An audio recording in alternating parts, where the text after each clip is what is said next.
Persian empire 7वीं सदी क़ब्ल मसीह तक कदीम ईरानी अवाम के एक ग्रुप ने मदैन सल्तनत कायम की थी, जो बाद में 550 क़ब्ल मसीह के आसपास पर्शियन का साइरस दोम पर्शिया का बादशाह था, जो साइरस द ग्रेट के नाम से भी मशहूर है।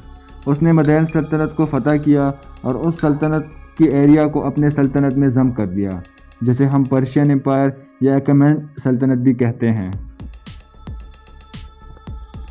पर्शियन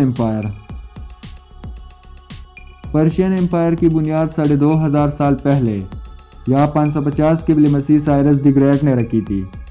पर्शियन एम्पायर ईरान से शुरू हुआ था और ये एक बहुत बड़ा एम्पायर था। जैसे ऑटोमन एम्पायर एक बहुत बड़ा एम्पायर था, उसी तरह पर्शियन एम्पायर भी एक बहुत बड़ा एम्पायर था। तो पर्शियन एम्पायर जो 6वीं सदी क़ब्ल मसीह से लेकर 20वीं सदी ईस्वी तक कई सदियों पर मुहित था, और यह सल्तनत तारीख की सबसे बड़ी सल्तनतों में से आता है।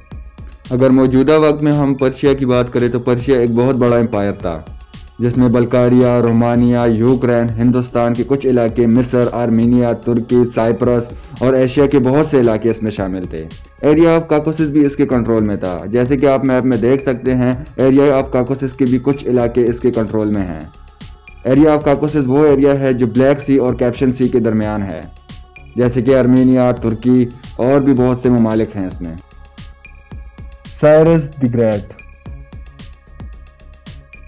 द ग्रेट ने बहुत सा इलाका फतह कर लिया था, जिनमें लेदिया, मदैन और बेबलोन शामिल है।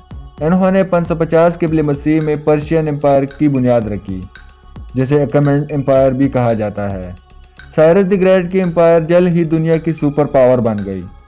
इसने 539 क़ब्ल मसीह को बेबलोन सल्तनत का खात्मा किया और उसे अपने सल्तनत में ज़म कर दिया।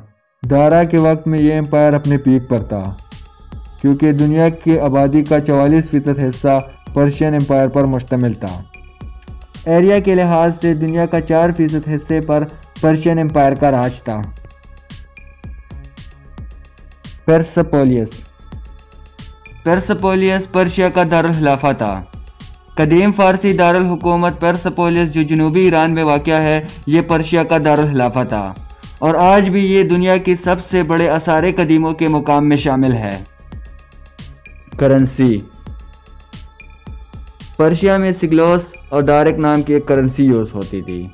डारिक गोल्ड कॉइन था और सिगलोस सिल्वर कॉइन था। डारिक 8.4 ग्राम था। सिगलोस भी तकरीबन इतना ही होता था। अगर आपको सिगलोस डारिक के साथ एक्सचेंज करना पड़ते तो आपको 20 कॉइन्स देने पड़ते, मतलब कि एक डारिक 20 सिल्वर सिगलोन के बराबर होते। पर्शियन एम्पायर सिकंदर आज़म के हमले से पहले 200 साल से ज़्यादा अरसे तक सकाफत, मजहब, साइंस, फ़न और टेक्नोलॉजी का एक आलमी मरकज़ था। पर्शियन एम्पायर का ज़वाल उस वक्त शुरू हो गया था जब पर्शियन एम्पायर अपने पीक पर था। पर्शियन एम्पायर का ज़वाल इसलिए शुरू हो गया था जब दारा के बेटे ज़क्सीज़ ने ग्रीस पर चढ़ाई कर दी और ग्रीस को कब्ज़ा करने में नाकाम हुए। पर्शियन एम्पायर ग्रीस को कब्ज़ा करने में पूरी तरह नाकाम नहीं हुए थे, क्योंकि ग्रीस के बहुत से इलाके पर कब्ज़ा भी कर लिया था, लेकिन ग्रीस को पूरा कब्ज़ा ना कर सके। और आखिर में 330 क़ब्ल मसीह में सिकंदर आज़म मकदूनिया की फ़ौजियों के साथ पर्शियन एम्पायर को एंटर होता है और पर्शियन एम्पायर पर कब्ज़ा कर लेता है।